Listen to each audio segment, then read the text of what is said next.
Ministro da Defesa Holandês na reunião da Coalizão dos Dispostos. Declaração na entrada do Ministro da Defesa Holandês na reunião da Coalizão dos Dispostos, co-organizada pela França e pelo Reino Unido.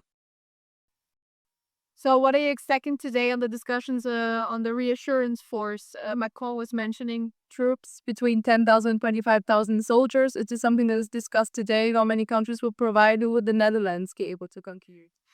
Now, I think it's important after the military planning that has taken place over the last weeks that we have a political discussion today.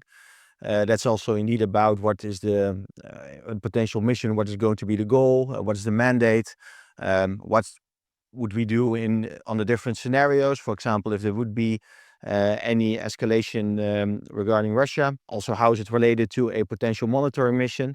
I think it's important to discuss those very key and fundamental questions. And of course, for some countries, it's clear what they are willing to do. For the Netherlands, we need to go through a political approval process first. So for us, it's important that there is a clear picture on what such a mission would entail. And then we can also have our national decision-making process first within the government and then also with our parliament. Should see force either without that doing so this euro is strong enough. Sorry, just very quickly, how successful do you think a reassurance force would be though without that back support from the US?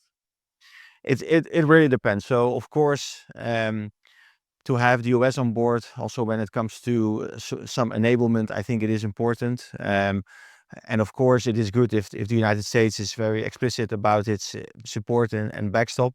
But it really depends on the mission, to what extent the US involvement is needed. So we need to discuss that in more detail. So you first. What do you think? How many troops would be needed to provide a good peacekeeping? It really depends on the mission. So you use the word peacekeeping mission. It's a very different definition than a assurance mission. So it really depends on the goal of the mission, and also it really depends on the goal of the mission how much resource you need. Indeed, without the US backstop, are we credible enough without them? I think it's very important to have the United States on board. But then it also needs to be clear what type of mission and what we ask from the United States. And that's what we will discuss also today. What is the signal that the coalition of the willingness meeting at NATO HQ today? Not in Paris or London.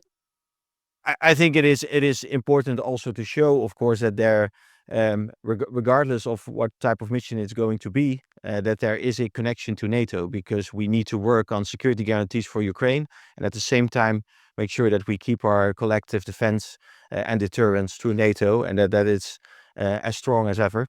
So of course there's always a connection.